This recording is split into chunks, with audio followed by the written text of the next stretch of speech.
Ever since I was a little boy, I wanted to be an ambulance driver. Not a doctor, not a nurse, but an ambulance driver. It just seemed so exciting to me. Helping people in dire need, being a real-life hero. Driving as fast as you want while everyone looked at you with admiration. At least that's how I imagined it. It all seemed so glorious. I can't really explain it, but most boys had dump trucks in their toy bins. Not me. I had every size and shape of ambulance that you could imagine. I even had toy ambulances from different countries. My Ambulanza from Italy and my QQ Shaw from Japan. I was obsessed. So much so that I skipped college and went straight to EMT school right after high school. My father was pissed. But this was always my calling. Emergency medical technician. That's what you had to become in order to drive an ambulance. The coursework was supposed to take 12 to 15 months, but I got through it in 8 months. That's how dedicated I was. I wanted to get on the job as soon as humanly possible. And within a year and a half, I was a full-fledged EMT driving my own ambulance with my partner, Nathan Briggs. Nathan had been an EMT for nearly 10 years and was about 15 years older than me. I loved to pick his brain, not just because he had so much more experience, but because I loved hearing his stories about all the people whose lives he had saved throughout the years. I get about 1,500 Christmas cards every December from the families of people that I've saved, Nathan bragged. My wife doesn't even bother opening them anymore. Every December, we just throw them all into a big box in the garage. Otherwise, we'd be opening up letters until March. He pretended like the adoration annoyed him, but it was clear that he loved it. And that's what I wanted too. That was the reason I became an EMT, to save people and to be loved for it. Sounds narcissistic, but it really does come from a good place. Anyway, Nathan and I were driving one day in the ambulance, and we got to the busy cross-section of Wexler Avenue and Dieter Street. I don't know what it was, but something just felt off. Way off. Before I even knew it, a DUI driver in a Honda Civic had smashed into our ambulance T-bone style, sending us spinning off the road. Luckily, an ambulance is one of the heaviest vehicles on the road. With all of our equipment, I would say we were over 10,000 pounds, so we didn't go very far, even though the collision basically totaled the back of the rig. We quickly got out and ran to the Civic to check on the driver, and it wasn't good. She looked like a young woman in her early 20s. And not only was she inebriated, but she wasn't wearing her seatbelt. She went through her windshield and flew about 50 feet from her car. Her face was a bloody pulp, and it looked like her cheeks and eye sockets were shattered. Several of her teeth were missing, and she had massive gashes across her chin and forehead. But fortunately, she was still breathing. We stabilized her and called dispatch to have another ambulance pick her up, since ours was no longer drivable. We sat in the back of that rig with her until she arrived safely at the emergency room, feeling pretty good about ourselves. That was my first ever patient, and she lived. I had a part in saving her life, and it felt amazing. But this story isn't about her. This story is about what happened immediately afterward that made me question whether or not I could keep doing this job at all. The ambulance that she totaled was brand new, just like me, clean and unsullied by trauma. I thought I was so lucky to be assigned to a brand new vehicle. We could start our careers together. It's funny how we tend to humanize inhuman objects, but the truth was old ambulances are rarely retired and new ones are rarely purchased. Maybe once every 5 to 10 years. So it was special. The one we had was on active duty for less than a week, and then it was gone. Just like that. Destined for the scrap heap. Since all of the new vehicles had already been assigned to EMT teams, Nathan and I were given an old rig that had been retired, but was forced back into service. She must have been nearly 20 years old, ancient for an ambulance. "Don't worry," our supervisor told us, "this is just temporary until the city can get in a new fleet order. Hopefully it'll just be a few months." Nathan and I shook our heads. Just our luck.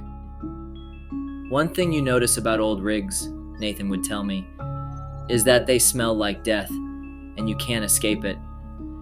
It gets all up in your clothes. Your hair. Your wife will smell it on you when you get home." "What do you mean?" I said, taken aback. "Take a good whiff." He sat still and inhaled deeply. "That's what trauma and despair smells like." Nathan's demeanor seemed to change inside the old rig. He had always been an upbeat and positive person in the past, always talking about people he helped save. Now, his stories got darker and more ominous. "Did I ever tell you about the worst night of my life as an EMT?" Nathan said one night as we drove to a patient call. "No, I don't think you have," I said. "It was a night very similar to tonight," he said. "Cold and rainy. Road was slippery as hell. Car full of teenagers was going about 30 miles over the speed limit and tried to stop at a light, but they were going too fast. They ended up skidding off the road and smashing into a parked semi-truck. Car slid right under the trailer and decapitated 3 of the teens. The 4th teen had her head partially caved in. Most gruesome thing I'd ever seen. Worst part about it is when their parents arrived onto the scene screaming, begging to see them. It took nearly 20 officers to keep them all away from the wreckage." I had never heard these stories from Nathan before. Not sure if he was protecting me, or if he had compartmentalized them in his brain as a defense mechanism. But for some reason, they were all coming out now. I had to admit that ever since we'd transferred to the old rig, I'd been feeling different as well. Uneasy and full of anxiety. Feelings that I wasn't really used to. The rig had always smelled strange, but there were times late at night when the smell became nearly unbearable, like rotting flesh, and we had to open the windows all the way to get rid of it, even in the dead of winter. Other times the ambulance would be incredibly cold, even when we had the heater on blast. It was the kind of cold that seeped deep into the marrow of your bones and made you feel weak and hollow from the inside out. But the incident that forever changed my professional life didn't happen until a few weeks after. We had just dropped off a patient at St. Francis, so the patient compartment in the back was empty. But as we were driving, we could clearly hear loud tapping against the walls as if something was trying to get our attention. "Nathan, do you hear that?" I asked. "Hear what?" Nathan snapped at me. My question seemed to disrupt the trance that he was in as he drove. "That tapping coming from the back," I said. "I don't hear shit," he replied. The tapping got louder and more pronounced. "Tell me you didn't hear that," I said. Okay, I heard that. What is that? He asked. I peeked through the window, separating the cab from the patient compartment. There was nobody back there, and the gurney was empty, as to be expected. "It's empty," I said. "I don't see anyone back there." "Of course it's empty," Nathan replied. "We literally just dropped the patient off. There's no one back there." I sat back in my seat and turned up the heat. It was freezing in the cabin. "Maybe we just drove over some gravel or something," I reasoned. "Maybe that's what I heard." Then suddenly, there it was again. Something was tapping on the window, as if taunting us. It was unmistakable this time. "Stop the truck," I said to Nathan. "What? No, I'm not doing that. We're in the boonies right now. I'm the senior EMT here, bud," he scoffed. "I give the orders." "Nathan, please.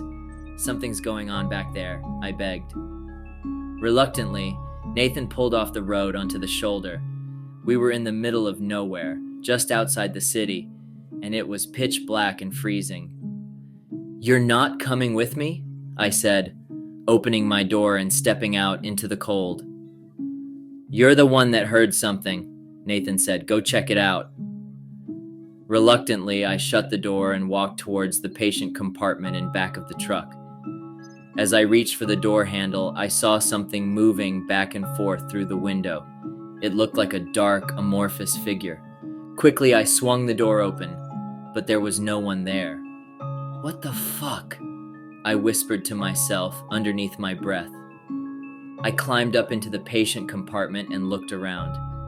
It's a small area with a lot of equipment, so it's not like there's any room for someone to hide.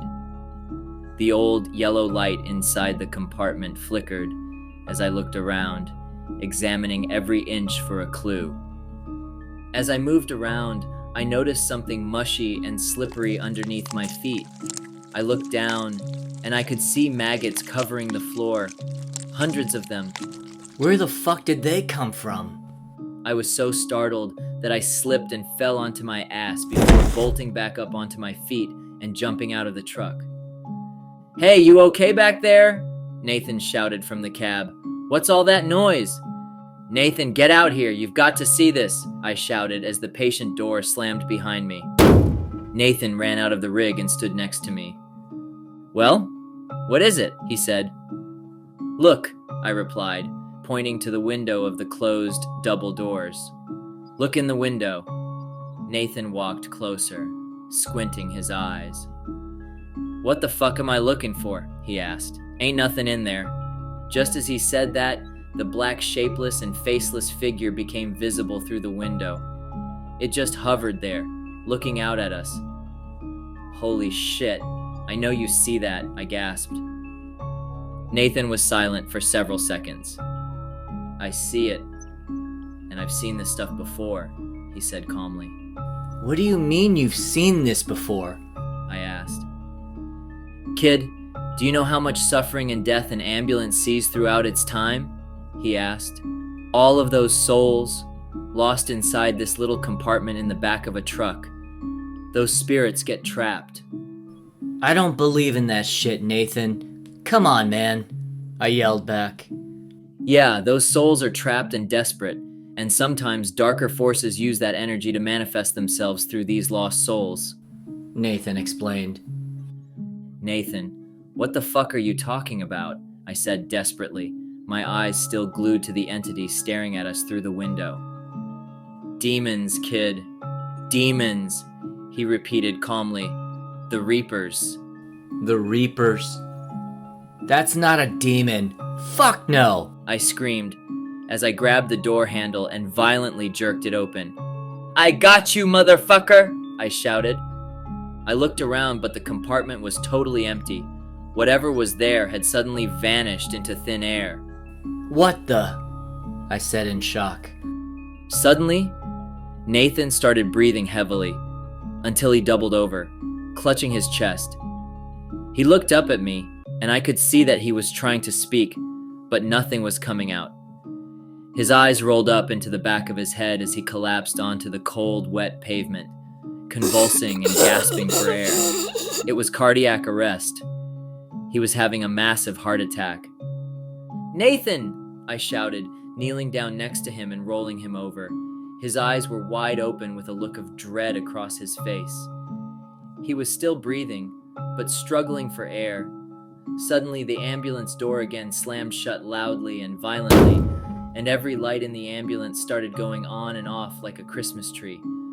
The horn was also going off repeatedly in an ostentatious show.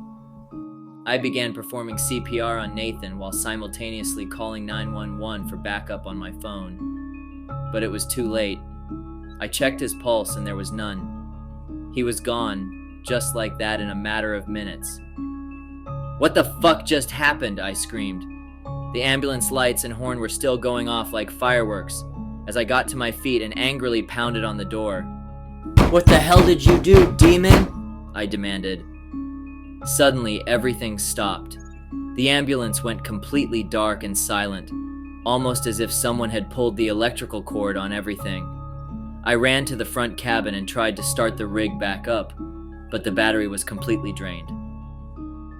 Defeated, I went back to Nathan's motionless body and desperately tried CPR again to no avail. I sat in the darkness, trying to wrap my mind around what had just happened. I had no explanation for it. I refused to believe what I had seen. I was incredulous and in shock, my core ideals shaken to the bone. I bit my lip just to see if I had imagined the past several minutes, which seemed like a horrible dream. But then I raised my head and saw it again. The black, faceless, and formless figure, this time across the street, staring back at me, unwavering, taunting me. I screamed at it as loudly as I could. The figure didn't move, it just stayed there, hovering, waiting. Then slowly, I watched it dissipate into the darkness, and I was alone. Completely alone, with Nathan, in the dark, waiting for an ambulance to arrive. Thank you for listening. If you enjoyed this story, you can support me greatly by liking, subscribing, commenting, and telling all your friends about this channel. And make sure you hit the notification button so you don't miss my next new story. Until next time, friends, this is Leo Moon. Be well.